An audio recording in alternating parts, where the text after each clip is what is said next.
Madam सांगर बाहर आसिकी road गला तो कार्टून देखुले डल ए कौन ने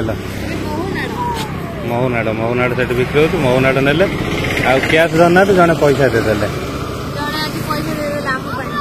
तो सेटा गले आम पूरा इलाबोरेट कर घर कौन चल सन्ध्या एपटे रोड साइड बिका महुनाड़ गेली धरचंद आस बस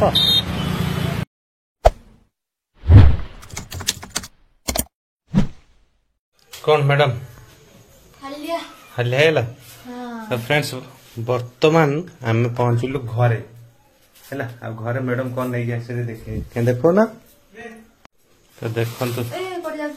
तो देखो सांग मैंने ये आसला माने ब्रह्मपुर ठू आम मैंने ब्रह्मपुर पूर्वर एपटे भंजन रोड रे ब्रह्मपुर पूर्व 5 किलोमीटर पूर्व जो थाए जगदलपुर छक ना कि छक सेठी प्रायतः समस्ते सब महुनाड़ बिकुले देख मैडम नहीं आसछन जेहेतु मैडम को फेवरेट सहित मैडम शाढ़ी केम देखा कमेंट जनते आ सांग मैंने गोटे कथा जानी आज जो इनसीडेंट है महुनाड़ रखला गेली कहे है कौन कहला मुझे जेहेतु सांग मैंने आम आसलु ये गेली कौन कहले जो सांग बाहर थी गेली जाते सांग को माने जिते सांग कौन जो जाइए तुम जो सांग शाशुघर जीव तो जाइए शेष देखा करने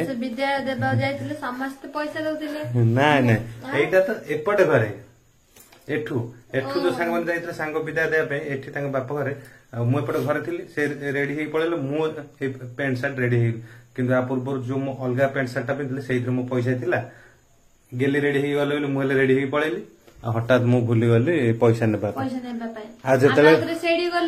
गेली जो देखिले शाशु घरे जो सांग को छाड़े से सांग को शेष देखापी किसी देकी आसी कि देखे मत जो आसिक मागिले मो पकेट देखला गोटे भी पैसा ना मुझे देखिली कुआड़े गला देखला मुझे से आर पेंट रहीगला पुणी बाटर आसला ये तो आम तो पैसा धरनु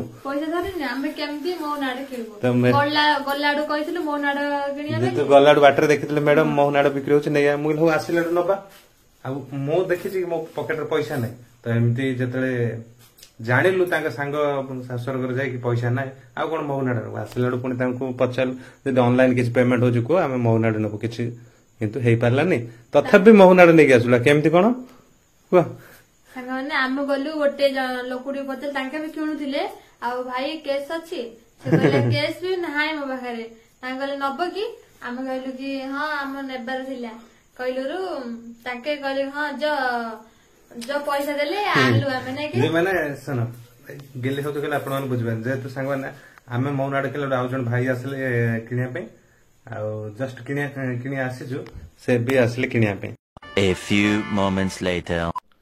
तो सांग मैंने जस्ट गेली ठारू कैमेराटा नहीं आसिली कौन होता कौन मुझे जनापे ठीक समय देखो करेन्ट पड़ेगा तो सांग मैंने एमती कथाटा हूँ तो जेहेतु गेलींगर पसंद महुनाड़ महुनाड़ा जमती आम चाहलु कि नापी किंतु से समय तो आम पाखे किसी कैश नाला तो आउ जन जो भाई आसते जो मुझे भाई आउ कि कैश दे दियो आ मुझे तुमको ट्रांसफर करदेवी से भाई कहले देखो मो पाखे भी कैश ना माने पाखे भी टे कैश अभाव था तो सांग मैंने से भाई पाखे भी कैश ना तो बहुत असुविधा स्थले तो से भाई पचारे कौन तुम कौन कैश नहीं कौन कर मुझे ना आम भी यही महुनाड़ किसी नहीं था से कहला ठीक अच्छे मो पाखे गोटे 100 टଙ୍କା अच्छी तुम 50 टଙ୍କା कि नहीं जाओ आ 50 टଙ୍କା रिटर्न दियो 50 टଙ୍କା मु भी महुनाड़ नहीं पड़े एमती कथा सांग मैंने जिते मु भाविली हाँ से भाई तो 50 टଙ୍କା देला आ बदल से पैसा नेबे आम ऑनलाइन ट्रांजेक्शन करी किंतु जिते आम 50 टଙ୍କା महुनाड़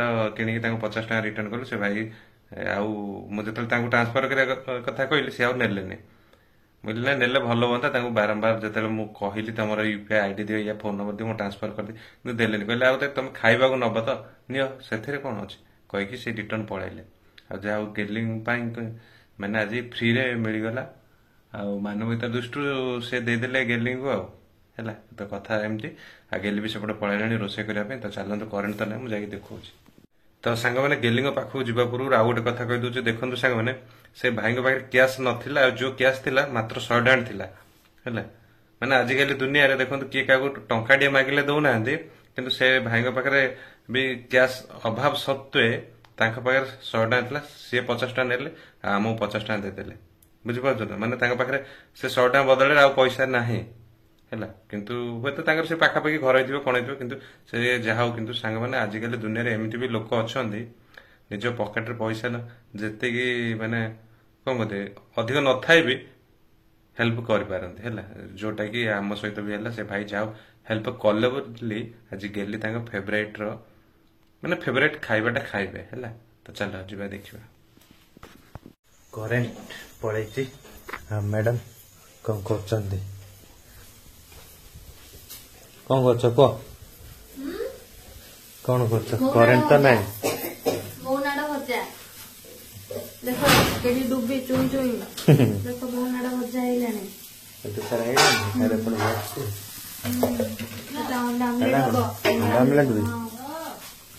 ଗୋଟେ ପିଲାର ମହୁନାଡ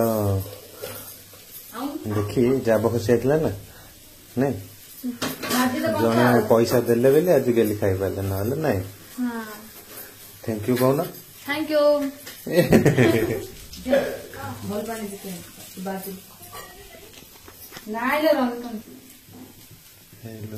ଖାଇ ଦଉଛନ୍ତି। କରେଣ୍ଟ ଅପ୍ ଆଣ୍ଡ ଡାଉନ୍ ଅଛି। ମା କରୁଥିଲେ, ତମେ କଣ ହେଲ୍ପ କରିବା ପାଇଁ ପଳେଇ ଆସିଲ? ତମେ କରୁନ କଣ? ବାପ ଘରୁ ଆଇକି ହେଲ୍ପ କରୁଛି ନାଇଁ, ଟିକେ ରେଷ୍ଟ ନେଇ ନାଉ ନାଇଁ। ହେଲ୍ପ କଲେ ହବ ନା। ମୁଁ କରୁନି, ବୁଆ କରିଦଉଛି। ମୁଁ ଟିକେ ଟାୟାର୍ଡ ହେଇଯାଇଛି ତ। ଭୋଜି ଭୋଜି ଖାଇକି ବୁଲାବୁଲି କରିକି ନାଇଁ। ଏବେ ତ ଆଉ ଗୋଟେ ଭୋଜି ଥିଲା, ମୁଁ ଗଲିନି। ବର୍ଥଡେ ଭୋଜି। କଣ ଧାଇ ଆଇଲାଣି ସକାଳ ସକାଳ। ଏପଟେ ଦେଖ କୂଅରେ ଥିଲା କଇଁଚ ବାହାରି ପଡିଲା।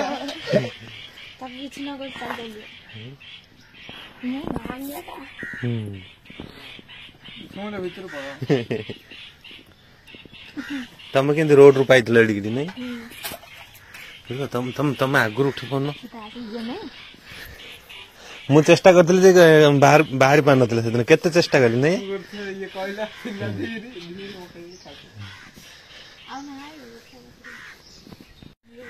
ଦେଖ ଏ କୂଅ ଭିତରେ ଥିଲା, ବର୍ତ୍ତମାନ ପାଣି କାଢୁ କାଢୁ ବାହାରି ପଡିଛି ତାକୁ। ହଁ ଦେଖ ପଳେଇବ ଚାଲିବ।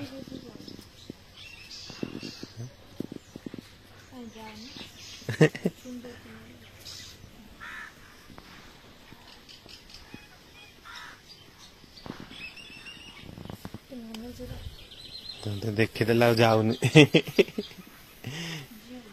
ଯିବ ଭାରି। ଦେଖ କେତେ ବଡ କଇଁଛ। ପଳେଇଲା ପଳେଇଲା ପଳେଇଲା ପଳେଇଲା, ଦୌଡ଼ିଲା ଦୌଡ଼ିଲା।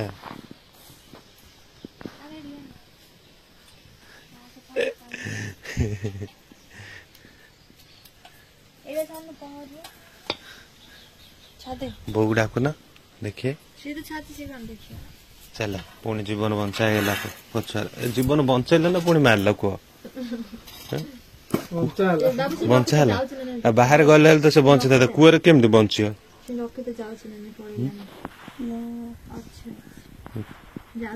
ବାଲ୍ଟିରୁ ବାହାରିଲା କାହିଁ ମତେ ତ ଦେଖା ଯାଉନି। ସେ ଜାଣିଛି ଏ ଭିତରେ ମତେ ଥଣ୍ଡା ହଉଛି, ମୁଁ ଏଇଠି ରହିଲେ ଆଗ ମତେ ବାହାରେ ନେଇକି ଛାଡିଦେ। ସେ କଇଁଛ ଜାଣିକି ପଳେଇ ଆସିଥିବ। ଦେଖୁନ ବାଲ୍ଟିରୁ ଯାଉନି ମାନେ ସେ ଜାଣିକି ପଳେଇ ଆସିଥିବ, ମତେ ବାହାରେ ଛାଡିଲେ ମୁଁ ବଞ୍ଚୁଛି। କାହିଁ ଏ କୂଅରେ ମତେ ରଖିଛନ୍ତି? ଅଛି ଆଗ ଆଉ ଯାଉନି। ଆଉ ଯିବନି।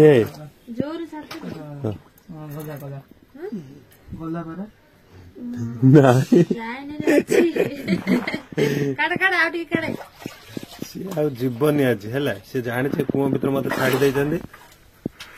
ତମେ ଭାବୁଛ କଇଁଛ ପାଣିରେ ରହିଲେ ବଞ୍ଚିବ, ସିଏ ଜାଣିଛି କୂଅ ଭିତରେ ରହିଲେ ମୁଁ ଏଠୁ ଆଉ ବାହାରି ପାରୁନି, ଏ ଭିତରେ ରହୁଛି। ସେଥିପାଇଁ ସେ ବାଲ୍ଟିରୁ ଆଉ ବାହାରୁନି। ମତେ ବାହାରେ ଛାଡିଦେଲେ ମୁଁ ଚାରିଆଡେ ବୁଲି। ଆଜି ଯିବନି ସେ। ଦେଖ କେତେ ଟ୍ରାଏ ପରେ ବି ସେ ବାଲ୍ଟିରୁ ନା ନା କଇଁଛ କଣ କରିବ?